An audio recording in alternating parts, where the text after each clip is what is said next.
Right here we have a 2015 Audi Q7. This has the original 3G MMI system, which has the MOST Audio reverse camera, and it is all controlled with the little MMI controller in the center of the dash. This controller allows you to control the audio settings and vehicle settings and things like that. What we're gonna show you in this video is how we can add Apple CarPlay and Android Auto to the original 3G MMI system in this car using an interface. So the pros to using an interface like this is you are able to retain all of the genuine features in the car. Some of these cars are very heavily optioned with MOST Audio, reverse or 360 camera, vehicle settings, air suspension that you can control from the screen, all sorts of stuff. And the cars, not this one, but some of them came out with a V12 engine, as in like your top spec. Q7, V12, you want to be able to keep the originality and retain all of your genuine features. That's why you do an interface. And you can't do an Alpine or a Pioneer unit if you wanted to. So the interface is the way to go. In this video, we're gonna show you exactly start to finish how to install this interface and have wireless CarPlay, Android Auto on the original screen. Bop, bop, bop. Hello. So I've done a lot of cars in my life. Haven't actually done a Q7 yet. I know it's gonna be straightforward, but we're gonna be figuring this out together. This is gonna come out with the radio keys. I can see that, that's nice and easy. But it looks like the radio module is behind the vent. So I'm gonna try and take the vent out first, but I'm just gonna work around and see how we go.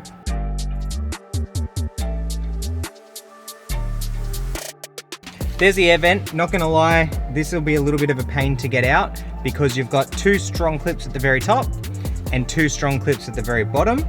And when you try and pry this panel out, the silver trim is likely gonna wanna come out with it. And when the silver trim comes out, that starts opening up these vents here. So the little fins will start wanting to pop out. So if it starts peeling back, you can be careful and get it out, it's not a problem, but just be super careful, basically. If you're not careful, you will have some issues, and if you are careful, it'll come out, and if you're really lucky, the car's probably been pulled apart before, and you can get this out way easier. And I was wrong, there's 4 clips at the top, not 2. All right, head unit's out. Here we have the fiber optic quad lock and video signal cable. These two are gonna be important, well, that one mainly. All right, the good news is I found the CAN junction. The bad news is it's tucked up pretty high behind here, and there's a body control module right there. So that might be fun to get to. I'll let you know as we go. For your module and all that stuff, you're gonna mount it all over this side because that module, that CAN junction is pretty far up. You're not gonna have a lot of length to run things. So there is plenty of room back here, which is good. But that's where the module's gonna live, somewhere in there. So I will start cracking on with this CAN junction. All right, I wanted to get you guys a look at this. So basically in here, this whole thing is just on a clip. 2 clips and the whole thing pops right down. It's very easy. There is one right here, right at the back there. You just push that one in, and same on the other side. And then at the very other end, it's just 2 feet. And the whole thing slides out nice and easy. And I'll show you where the junction is. So you're gonna come in and underneath, and right up there, you'll see where the fiber optic cables go. There is a plastic shroud. Above that is the CAN junction and the plug you can also get to. It's not as bad as I thought to get to, but it is definitely a little bit of work. I'll get the CAN junction plugged in and then I'll show you how it looks. So if we do a sort of top-down view of the kit, this is what you need to install, and you've got basically accessories and main stuff. So Wi-Fi antenna is an accessory. You can put that wherever you want. I usually say away from other electronics, so that's all good. Is it optional? Kind of. Just install it if it's there, fit it, but that is an accessory. Double-sided, comes with all of our kits. We started adding that in because it is just a lifesaver. This stuff is good. It is very, very strong. This is a primary part of the kit that you need, so LVDS. I'll show you what to do with these, but you basically take one, plug it into the module. So take the original, route it to the module with that one. Take the original, route it to the module, from the module back to where you took the original from. So it makes like a loop. I'll explain all that, that'll make sense. Microphone is optional, okay? So our new kits all use the original microphone. On your harness, you'll see OEM mic. That has been added into the kits. So what that means is you don't need this. However, we do have some people that say, my original Bluetooth actually doesn't work, or the coding's been dropped, or it's just terrible. And in that case, you add our mic, and you can add the aftermarket Bluetooth, which is still really good. But I do get a lot of people that say, 1, I can't be stuffed fitting that. Can I use the original mic? Or 2, I'm worried that this mic's not going to sound very good I want to use the original mic. And so we've added original mic functionality, and this is your primary harness. Quad lock connector, like we looked at earlier, plug and play, boom, easy. Then you got a nice, good amount of length, but like I said earlier, not a lot of length. So you're gonna go from the quad lock over to the driver's side or passenger side if you're in the States. Sorry, other side, whatever. That'll plug into your module. And we have this nice long cable here, which is our CAN bus junction plug. Very, very important to get this right. And if you're not sure on where it goes, if it's a different 3G MMI vehicle, you can check our instructions that we send, or you can reach us via email, because I've had people call me up with an Audi A1 and say, I didn't know where this went, I didn't look at the instructions, and I've just plugged it into the climate control and it's not working. Of course it's not working because it's not at the CAN junction, it's at the climate control. So find the CAN junction and plug it into there. It's very important to do that. But yeah, a bit of a rant. USB, optional. Do you need it? No. Does the unit do wireless? Yes. So you don't need this, but it is very good to keep handy and fit. All sorts of things. Software updates, plugging in Android Auto when Android Auto Wireless decides not to work because Android Auto Wireless sucks. Things like that. So keep that accessible. And then the other accessories coming off of this, if you say, Nath, I want to add a front camera, boom, front camera. Nath, I want to add a rear camera, boom. Or I just want another AV input, boom. And then there's some other accessory stuff coming off of here. For most people, tape that up. Plug that into the module, plug that into the mic port on the module for the original mic, plug that into the quad lock, plug that into the CAN junction, and you're good to go. It's pretty much, well it is, it's plug and play, it's 100% plug and play. I will do the CAN junction. So what I'm gonna do is route this from the head unit back, because this is gonna be easier to run through than this. And then I'll do the CAN junction, show you how it looks, and then I'll show you the rest of the stuff. Before I get too carried away, here is the quad lock connector. So that was the original quad lock connector here. All we've done is basically plugged that connector into our new harness, like that. So then this will now get tucked away behind the scenes, and then this will go back into the original radio unit. I've run the wiring down behind the unit over to here, like that. So there's plenty of room for that to get through, so you don't have to worry about that. And then the very last thing you want to do is go back into here and grab the gray connector, that's the video signal connector, and we're going to do a plug and play section on that as well, show you how that looks. And then don't forget to fish out all of your original plugs. So there's that, and there's one more back there as well, and that can basically plug back in. All right, so to make this make sense, basically you've got the original connector going into our female plug and play, and it's also labeled for you, so to LVDS in. So you're going to run that now through the back over to here, and that'll plug into the module. There's a pink connector, so one, you can't get that wrong, and two, it's labeled for you as well, so you know exactly where to plug that. So we'll get that done, and then you need to replace this because you took it out and it's going to the module. Here's a new one. So that's also in the kit. So you're also going to run that to the module and bring that back out, and this will replace what was there. So basically original is going out, plugging into the module, and then the new one is coming out of the module, plugging back into here. And it should look something like this when you're done. Quad lock's done, all the original plugs are ready to go back in. We have a new connector right here, which is coming from the module, ready to go back into the radio. Down to the interface, we have colored connections, so you can see exactly which one goes where. And then one of them's connected to the original cable. One of them runs back out of the module to our new cable, which is going to go to the head unit. Always check your dip switches before you fit this thing. A lot of people fit it without even looking. There's a bunch of dip switches here to suit different vehicles. So you need to check your dip switches and then set them as requested, or required I should say, and then they will work. What we can do now is go ahead and plug in this MMI module, get it put back in, finish off the CAN junction, and we should be ready to test. So here's what your MMI unit should look like when you're going back in. We've got the new cable now connected to the back there. Original plugs all plugged in. We've got the new LVDS going into the gray there, so you see gray going into blue. And that is it. And on the very left side, the fiber optic, very important not to forget. So it should look like this, and then we can pop it back in. All right, so just coming back to that CAN junction, at the very top, we've got the mustard plug. That's where we've connected to. Not gonna lie, it is a little bit of a pain to get to. So getting to that mustard plug or the CAN junction is a little bit of a pain. You've got to kind of use one hand to go above the plastic shroud, and then unplug it. If you've got a pick tool or something like that, it will make it a bit easier.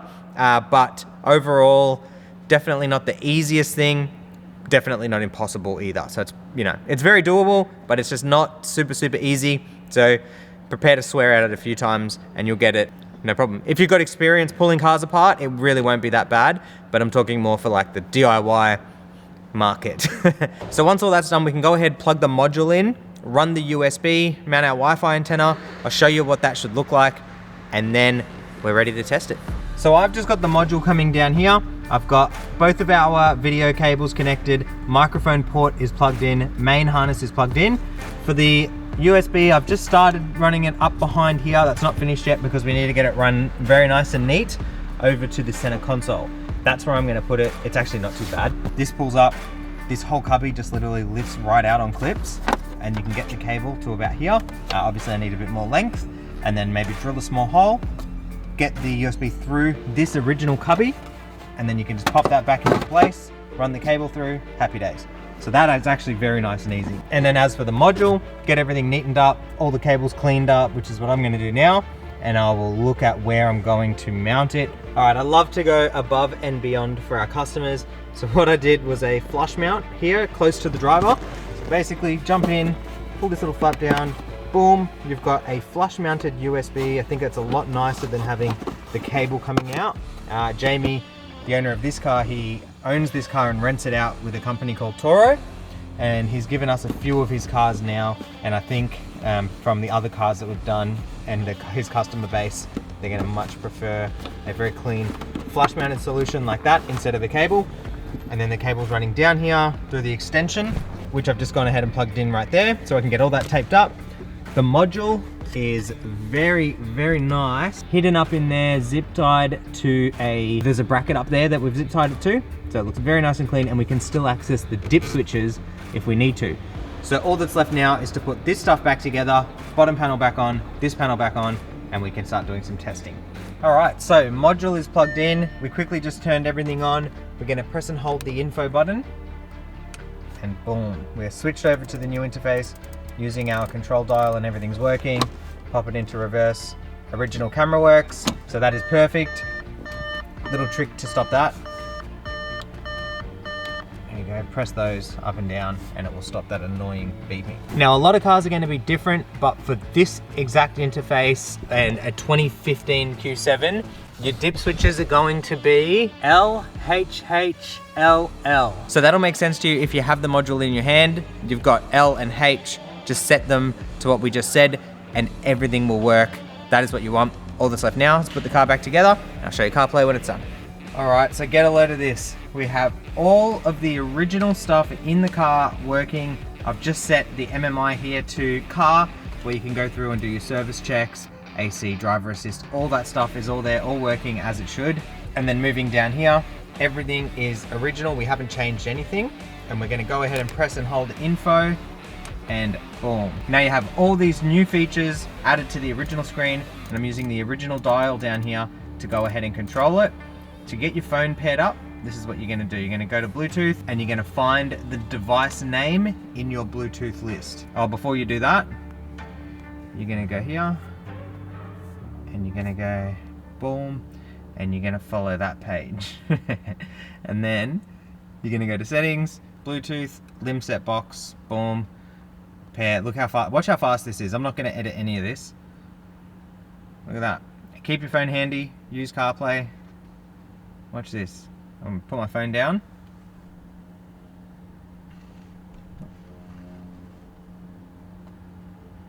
Boom. For the first initial connection, 10 seconds. And every time you jump in the car, it's gonna be much faster than that. So coming over here, we've got Apple CarPlay and Android Auto now, which is both wireless or wired through that flush mount USB that we added. And we've also got sound. So if we go to Spotify and we play some awesome, oh, J. Cole, the best. Here, volume up. Be very, very quiet. Oh yeah, that's working. Rabbits. And we didn't have to do anything with the AMI. The original AMI is found right there, where a lot of kits you need to go ahead and plug in a cable and run that AUX cable and do all that stuff. This is all done through the module and the plug and play. So if we go back to info here, and then we go to media, and then here, source, external audio is now available to select, even though nothing is plugged into that external audio port. And anyone that has one of these cars will know that if nothing's plugged into that, that normally doesn't illuminate. It's empty, like the other two up here. So now our module is telling the car there is an audio external source connected, and also hardwiring through that connection. Press and hold again, and we're back into CarPlay with full sound. I know, it's amazing. Steering wheel controls. Look at this. I'm using the steering wheel to go through my menu options. All works like an original system. There it is. That is our complete install for the 3G MMI kit. A lot of the Q7s are going to be 3G MMI, but some are not. So just hold on a sec and I'll show you how you can access your version information to check if you have a 2G or 3G or whatever you have. And then to pick up this exact kit, you're going to go to www.shoptfb or the first link in the description, and that'll take you to this exact module for this car. And then you can just fill out the menu options, nice and easy, order the kit, watch this video, get it installed, and you've got Apple CarPlay, Android Auto on the original screen. This module supports all 3G MMI models. I'm talking A4, A5, Q5, A6, Q7, not the A7 though, the A7's a little bit different, but basically any car that is an Audi of this similar year with 3G MMI, the module will work. I know it can get a little bit technical, so if you need any help with any of that stuff, go to the website, www.shoptfb.com. We'll give you a hand. If you have an A4 and you're not sure what you need for CarPlay, or you want to do the 10-inch touchscreen upgrade or whatever, reach out to us, we'll give you a hand. That's it from me. Thank you for reaching out. Thank you all so much for watching. We'll catch you in the next one. Stay tuned for just 2 seconds, I'll show you how to check your version. Okay, so to check your So to check your version information, you're gonna go here to menu, press it, it'll illuminate red, then you're gonna go over to your screen and you'll see here, set up MMI on the top right. So that alludes to this button right here. I'm gonna press that button and then I'm gonna scroll down until I see version information. And right here, I see that I have a HN plus EU, that is 3G MMI. If your screen looks like this, you're 100% a 3G MMI kit. If yours is different though, just refer to this little picture I'm gonna put in now, and that will show you what MMI that you have and what you need to order. All right, that's enough from me. Like the video, subscribe to the channel, catch you in the next one.